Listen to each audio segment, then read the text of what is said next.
Hello, welcome. This is Matt Navarre right here. We're going to do fmLog introductory class today, free class. Um, and let's see. So I'm going to go ahead and start with the very small number of slides that I have.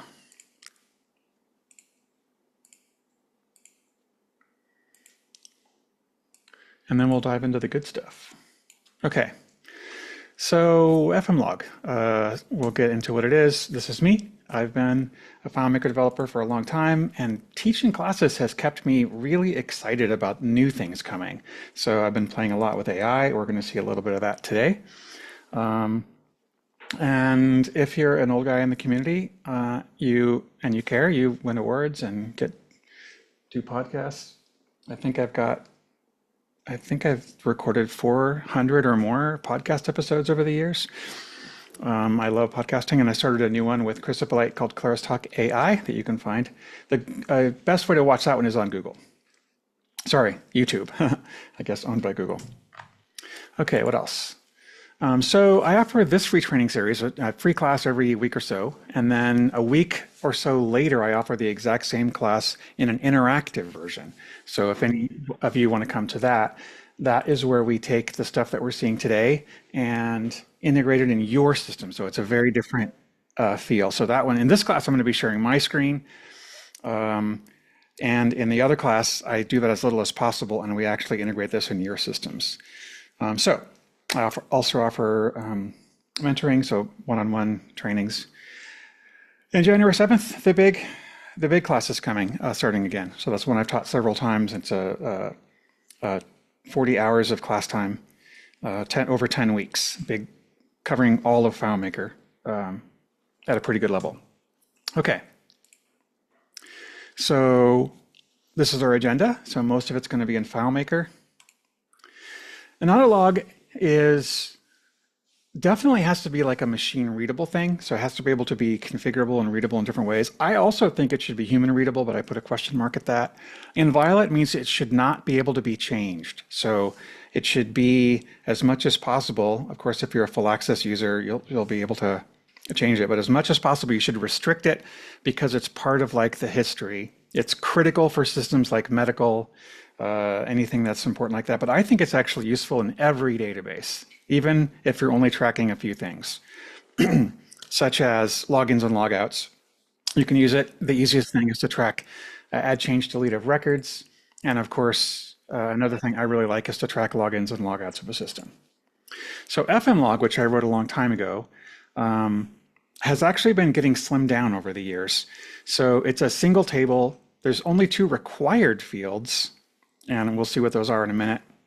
And you can add optional fields that make it kind of more useful.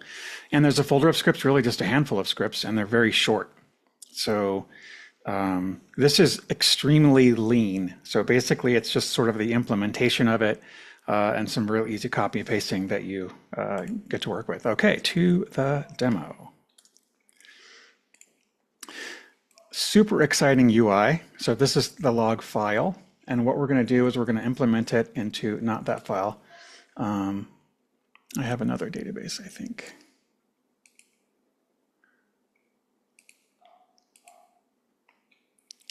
Open recent. This one. Okay, so here is a super simple CRM, and it actually has no scripts at all right now. So let's take a look at what fmLog is, and then we're going to implement it. This is going to take really a couple of minutes. So fmLog, if we take a look at the graph, there's one key table called fmLog. This one is just one I have in here to make it easier to copy and paste things. But this one table, I have 3 fields in it because I think, and the 2 required ones are the foreign key, which links the log record to whatever record it connected is being tracked in your database. And then the log is a text field that can contain, and now it actually contains JSON. It used to be kind of a text field that you put stuff in it, but I think actually tracking it as JSON gives you much more flexibility. I have a timestamp field that I like, which also puts in tracks separate from inside the JSON, the timestamp that the log was created. So this works on a server-side script generally. So it's actually safe to use the get current host timestamp. Actually, any way you do that, that would work, but it gets the server time. Another way to do this would be a little trickier way to get UTC time, and that way it's even more accurate. Okay. The second thing that's the component of this is this set of scripts. So really, some of these are examples, but really send entry and create record are the only two absolutely critical ones. And the other ones are kind of useful for different things. Send entry is the script that you call, and this is the whole thing. It's one page. Basically does some testing, and then it calls a script either server-side or locally called create log record, which is even shorter. And this basically goes to the log table and creates a record. That's kind of it. So to start with, we'll take the table and copy it to the clipboard, go to our file that we're going to be putting it into, and paste it. Then we're going to go to the folder of scripts. Let's take all of them. And then we're going to go to the file we're going to work on. And I guess I'll just paste them in, not even in a folder. Okay, that puts them all in. And I think they pretty much go in without anything needing to be adjusted, because when we pasted the table in, it automatically made a new layout, which is really exciting to look at. And then everything, and then one table occurrence with the name of the table. And then the script that does all the work, create record, automatically connects to that correct field. So that's it. That's it. 100% of the log has now been integrated. So we could close this file, except I want to keep a couple things here. For one, I kind of like, well, this format's not that great, but actually, I'm not even going to worry about that. I'll just go here and on this layout, make it a little bit better looking and make this a lot more space. Okay, let's track the first easy thing that we want to log, and that's going to be an edit of a field. So if I change the name of this company from 1 Hour Photo to 1 Hour Photo Inc., I want to be able to track who made that change and when. So here's how we do that. In our little sample database, I have a test bed. This has, you see there's triggers on a lot of these fields. And if I click on this and look at the trigger, it's got, let's just take a look at this one. We'll come back to object enter in a minute. On object save is my favorite trigger on a field by far, because what that one does is it gets triggered when you enter a field and change it and exit. If you just click in and just click out, then there isn't anything to log. So that's to me like one of the most useful ones. The other ones kind of just do different things, but this one's kind of the best one for purposes of logging. And then what it does is it also sends some JSON, some code. So I'm going to copy that to the clipboard. I'm going to go to my database, go to layout mode, and open up the trigger for this field. By the way, you can right-click it and go to Set Script Triggers. But if you, on a Mac, you can Command double-click it, and it opens directly to that. And on Windows, I think it's Control double-click. Okay, on object save, I'm going to call the script send log entry, and I'm going to send it paste. So I put a let in here. I do this because it makes it really easy, because the only things I have to edit are right here. Everything else below here is kind of black box and you don't have to worry about. Okay, so the first thing I need to do is I have to put my primary key here. Actually, these other ones are settings. So the type is just text of what you're actually doing. In this case, I'm editing a record. And then the get before will come to later, which is whether or not you want to try to get the before value before you make a log change. Okay, that's it. That's one thing. Click OK, click OK. I'm going to now go in here and I'm going to change this to 2-hour photo, and then enter or tab. Okay, so in that it actually, what did it do? It opened up that file. Log example. So it did something I kind of didn't want there. I didn't want it to go to the other screen. But to see what it did, it actually made a log record with the change. So here's the primary foreign key. Here's the date that the change was made. Here's the name of the field that I changed. I'm going to turn off spell check on here. I hate that.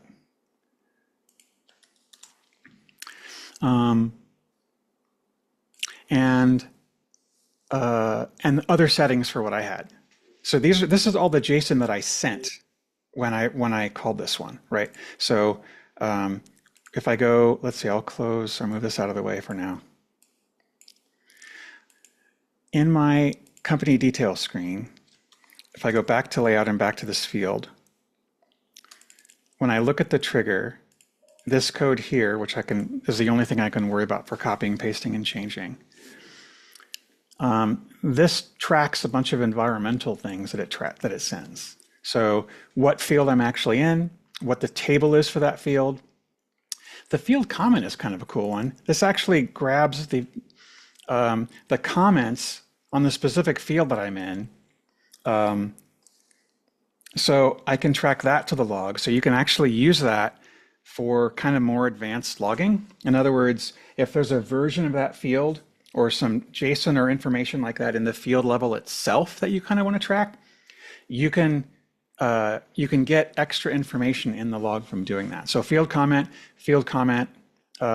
function with quote will automatically work correctly for that. Okay. Then, so then the before value and the field value and the after value are the other things. And then the JSON set element is down here that just grabs all that stuff. I really like using a let function because I think it's easier to define these by like name equals this, name equals that, name equals that. And then down in the JSON, it just calls it. It's just kind of easier I think, but not by a lot. So anyway, so there's that. So I'm gonna show you one other cool thing about this, right? Now that I have that there, I can actually click this and shift click all the other fields that I want to log. Let's see, and then if I command double click that, it remembers what my log is for the one field that has the code. And I can click this to unselect it, click this to reselect it. And now all of the other fields are logged. So that means if I click through and start changing some other data, it's going to be logged. Okay, what I did not do before and I'm going to do now is go to script debugger. I'll click into this. And I think I know exactly what happened and why it switched layouts. This database is not hosted, and I pretty much only ever work on hosted databases. The single user database is kind of a weird thing. Okay, so it's determining whether it can do server side. So the first thing that it does in the send log entry script is it says, can I do server side? PSOS valid. And so PSOS valid is false, so it doesn't even show up here. And then if it can, then it goes ahead and does that server side, which is instantaneous. It just does it as what I call an asynchronous server side script, which means the wait for completion is off. So not that it would take very long, but it would just happen. The user wouldn't see any flash or anything happen. If it runs locally, then we're actually going to get to watch what this script does. So the JSON that we sent to the send log entry script gets sent. So JSON out gets set to JSON in, and then JSON out gets set over to the subscript. So it basically uses the exact same JSON. And then here it's doing an error check, grabbing the foreign key and grabbing the log value and then formatting it. So for readability, if you don't format it, then it's smaller, but for the purposes of this class, I format it to make it a little easier to read.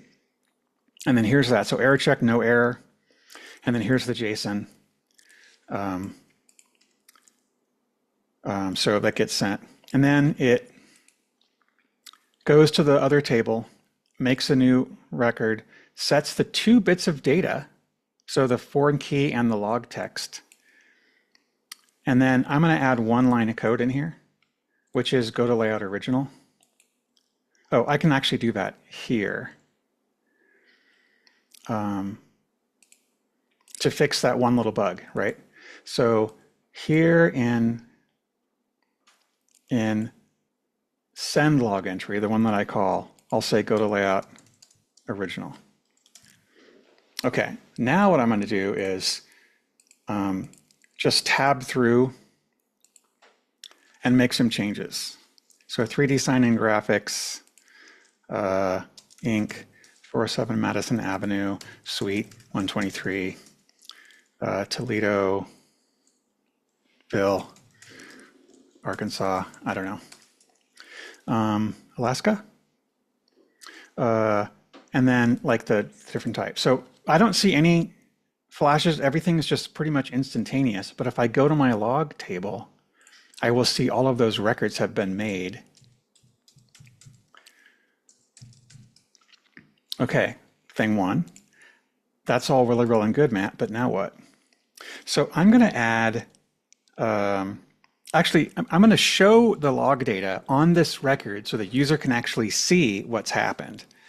But before I do that, I'm going to show that other thing, which was the before value. So on object enter, because by the way, you notice when I looked at the log, it didn't say, here's what the value was, here's what the value is. It just says value after is that, value before was not. So and value before was not none, it was actually something. So there's a second trigger. It calls a script called get before value, and it just sends this one thing, get active field content. So FileMaker knows what field you're in. And so I'll, in this case, I'll go to layout mode and select all of these, command double click, on object enter, get before value, get, did I actually paste the clipboard? Yeah, get active field contents. Okay, so now when I tab through,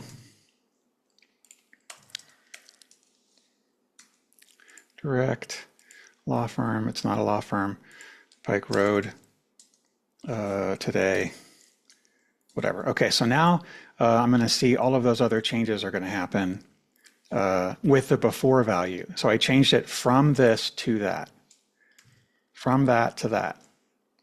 Okay, cool, but I want to be able to see these changes on the record. So I'm going to add a tab panel.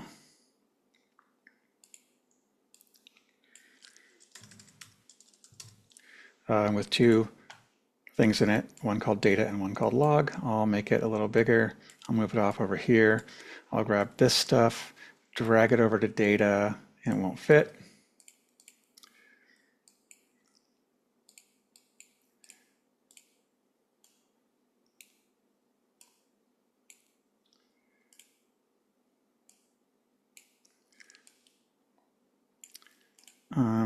Not awesome, but I guess it'll do.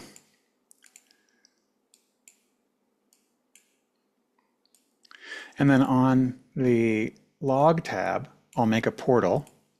This is one of my favorite tricks to do. There isn't a relationship right now, but if I make a portal, I can go to manage database and I can make a relationship from company to log. So I choose my log table somewhere. There's a window open that I can't see. There it is. fmLog. I'll call it C fmLog. Fix my spelling error. And then make the relationship based on the ID of the company to the foreign key that's stored in the log table. Okay, now I have a relationship. And you only need to make the relationship if you actually want to view the data. Okay, this isn't going to be particularly useful, but we're going to fix that in a minute. So it's actually going to show all of the changes, except it's just this JSON, which I really don't want to see. So how do we fix that? Well, JSON has a really easy function in it, which is JSON get element. So I have a thing called value before and value after, and then I also have like, the username, some other stuff like that. Let's just say I want to have from and to.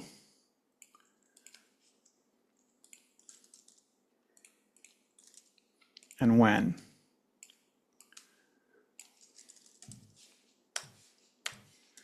Right? Align those, left align them.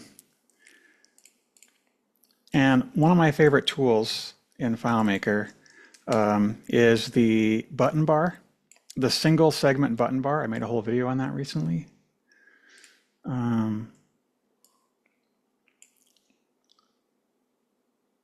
That's the wrong tool. So make one, delete two, and then this gets text, right? So I'm going to use JSON get element from the related log, so fmLog JSON.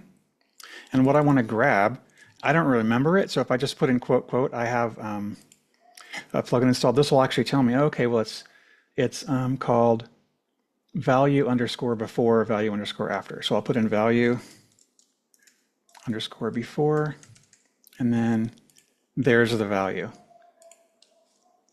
And then I'll copy that to the clipboard. Actually, I don't need to do that. Then I want to format this kind of as data. So I have a style. I frequently have a style that I make that makes it look just like data. So this is, Arial 14 point. This is Arial 14 point. So when I'm looking at it on the layout, the button bar looks like a regular data field. You can't click in it and search on it, but it shows you the data. So from, copy, to, edit, value after. Okay, so that's all it took to be able to show the before and after value. Of course, one other thing I want to change here is I want to sort this in, this is why, by the way, it's important to have a timestamp field. I'll sort it by timestamp in descending order. And then I can see the most recent changes. If I go and make another change here and hit enter, I'll see that most recent change right there. Okay, so that's a pretty big one. Super easy to put in. You can also put the same functions on other fields. So this has a button bar in front of it. So it does that. So if I choose these fields, I can't really change the ID. And then click one of the ones I've already put a log on and command double click. I can click, and click, whoops, click. So that's it. And now all of those related fields are also tracked. So, that's actually going to a related layout. So this particular case, these are not editable.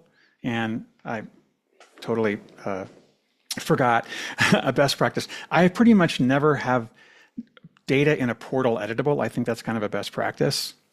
So in this particular case, what I would do is when the user clicks on this, I'll have it go to the related person.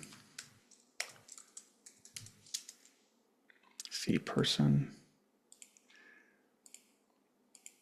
Layout. And this is an important thing. I'll show you why.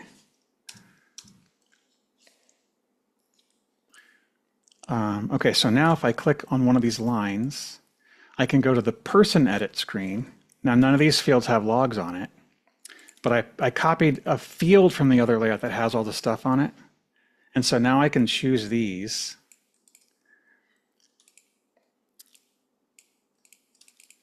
and add the same functions, except I get a choice here. So I'll slow down for a second. Here is the one thing that I have to change. And in this particular case, I can either have the log record attached to the person table, and so the person table would have that tracking, or I could actually have it to the company, which means all of the data that I'm changing for people who work for a company are going to be visible on the company portal, even though it's on a different layout entirely. If I'm going to do that, I might actually want to add one other little bit of data. So like ID person.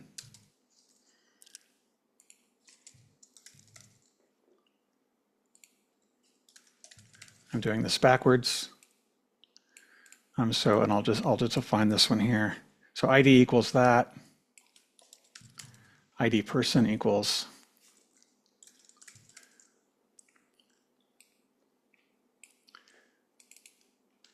So that small change. And then now if I were to go and make some changes here,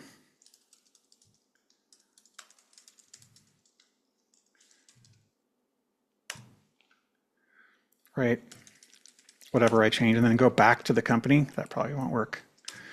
I'll just navigate back. And I go to my log, I'll see all of those changes as well. So even though they were done on a different layout. Okay, I've gone a little over the demo part. I want to make sure I have some time for questions. So the other things that you can do that I think are important are track logins and logouts. So on open and on close. Oh, I actually have those in here already. So when the database is opened and closed, it automatically creates a log record. Log the user info. So this is going to call log send entry. So I'm going to close and open this file, log example, recent log example.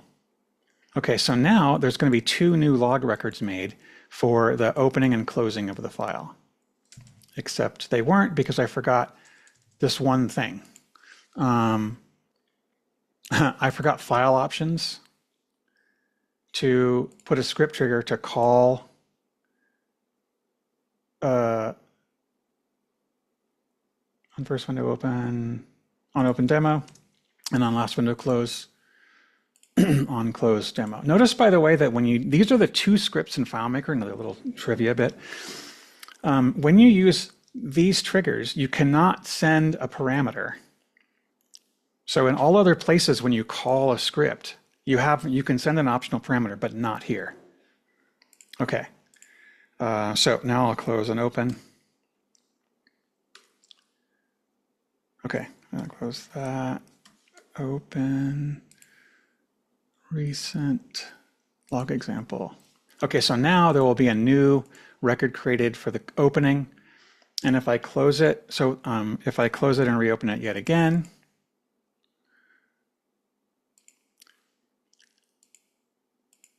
there will be a close record made. So here's the open, and then the action is the log out.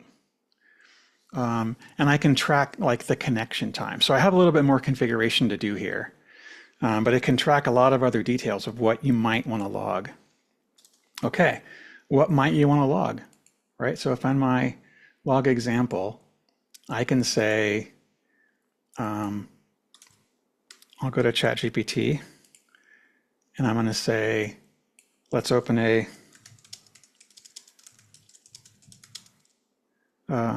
canvas. This is the feature that you guys might not have seen yet. I'm going to say, what else can I multi-log?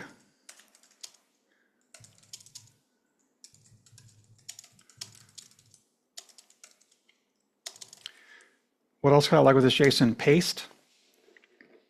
It automatically opens up this little window on the side. So this is a totally new interface to using ChatGPT. I don't know if you guys have known about this, but it just added a bunch of stuff to my log, right? And it even added comments. And it has some features down here like review the code, change its language, fix bugs, add comments, right? With one click, I can add comments. And there already are some, but it will put even more comments in.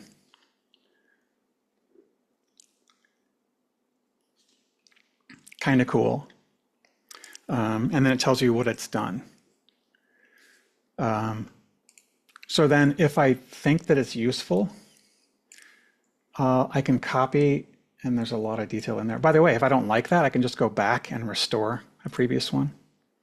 Copy that to the clipboard, go back to FileMaker, and paste it in. And now that will be what gets logged. Okay, totally different little AI thing, but I think that's kind of cool.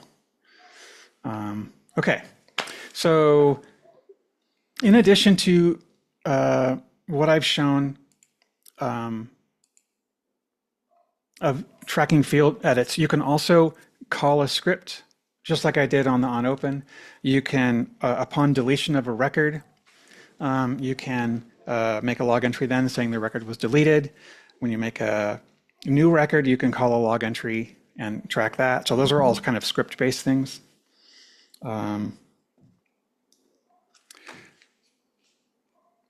Yeah, so you can see it's very, very easy to edit, I think, and easy to implement. So I'll stop the demo part.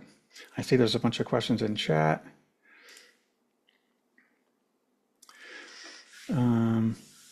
Okay, Eric has some comments on a save trigger this last week.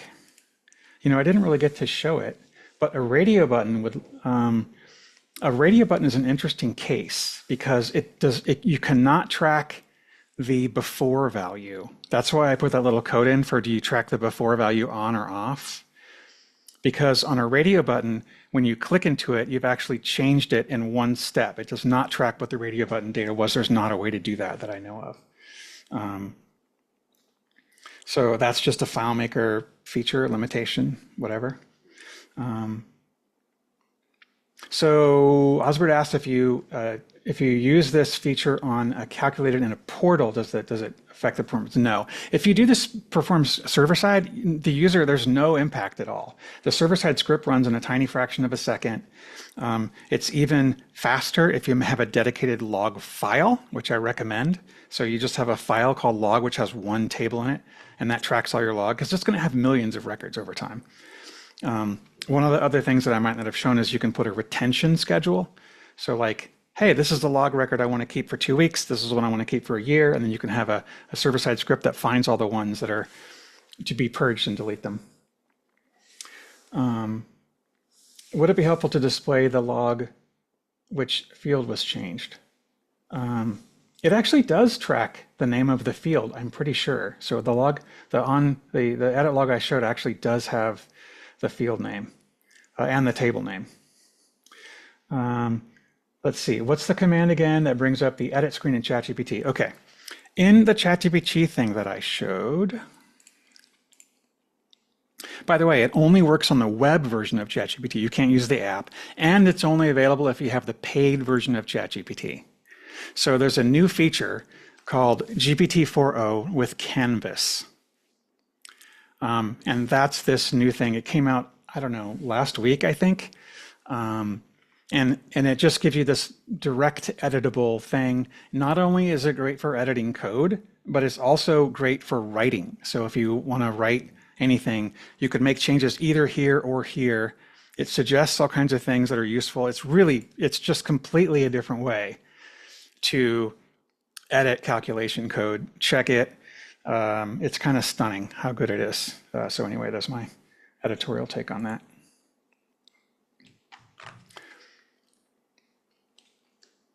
More questions?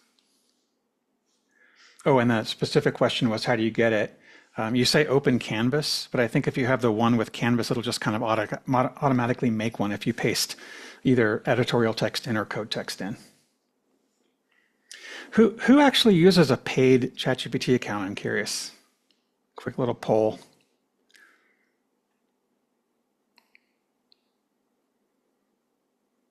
Carsten does.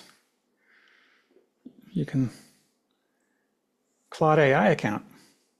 Claude probably has a lot of the same features. So there's a lot of different ways to do this. And the stuff I just showed, maybe it exists in other platforms as well. So ChatGPT is just the one that I happen to use.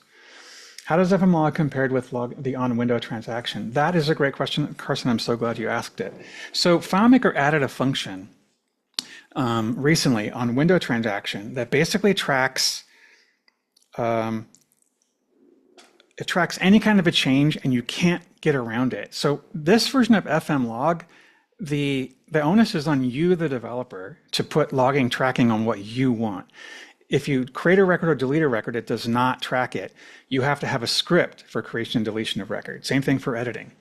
The new function in FileMaker on window transaction, you cannot escape it. So it basically does that automatically. But that one has a lot more overhead in terms of the stuff you have to do to implement it. You have to make a field with very specific naming conventions in every table that you want to log, so you can't necessarily just track it outside. Yeah, that would not be coverable in a 20-minute class, I don't think, but there's a lot of videos that you can go see on that one. And I really do, it's very good because it's so strong. I would, one day we'll have a version of fmLog that uses that methodology instead of the one I just showed. Okay, Peter asks, question got scrolled up, which plugin are you using for the inline field values in the script editor?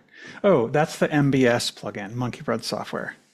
There's a free version of it that is kind of a must-have for FileMaker developers. I'll show you it's one feature that will make you want it. We're not doing logging, but nonetheless.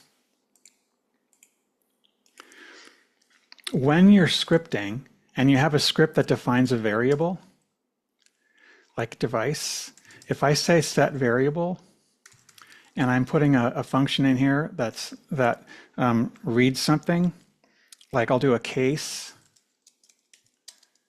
$D, it knows all of the defined variables in my script, which means I can't mistype them unless I'm, intentionally doing it. $, account name, or login time. Those are the ones I've already defined. So if I just hit enter, it automatically does it, right? So that is a killer feature. The other thing that it does is when you're actually writing code, it does something that you can otherwise only do in Data Viewer, which is play your code, right? It'll actually perform the calculation and show you the result. Check your code, and yeah, so that's another one. And then there's a ton of other stuff that you get if you have the paid version. It's got thousands of functions that you can call. It's extremely powerful, but the free version gives you a lot of it. It's definitely worth getting it. And it changes things here as well. So you can copy script text. I wonder if this actually works in here. Yeah, so I actually took this script itself, and it takes the script text and sticks it over here.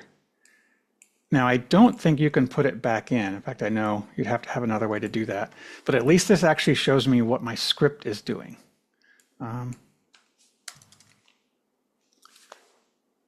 So you can see and edit your script as though it was a calculation. Yeah, I'm pretty sure that you can't paste it back. And if you could, that would be kind of amazing. Paste script text. I'll have to ask Christian about that. More questions?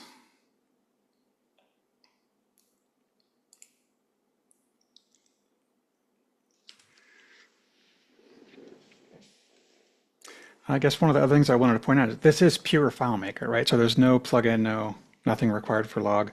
There's lots of different ways you can implement it. Like I said, you can put it in, copy it in your file, or have it in a separate data file. You can have it on a separate server entirely. You can have it calls code that's not even FileMaker because it just sends a JSON payload to kind of whatever you're doing. It works perfectly fine in a multi-file solution because you can call the script in any other file. So like when you have when you have a trigger on a field, it can run a script in another data file, not the one you're in. So like I said, a different file, different database file on the same server or a different one on a different server. Okay, any other questions? We've got 3 minutes. Kitty wants to say hello.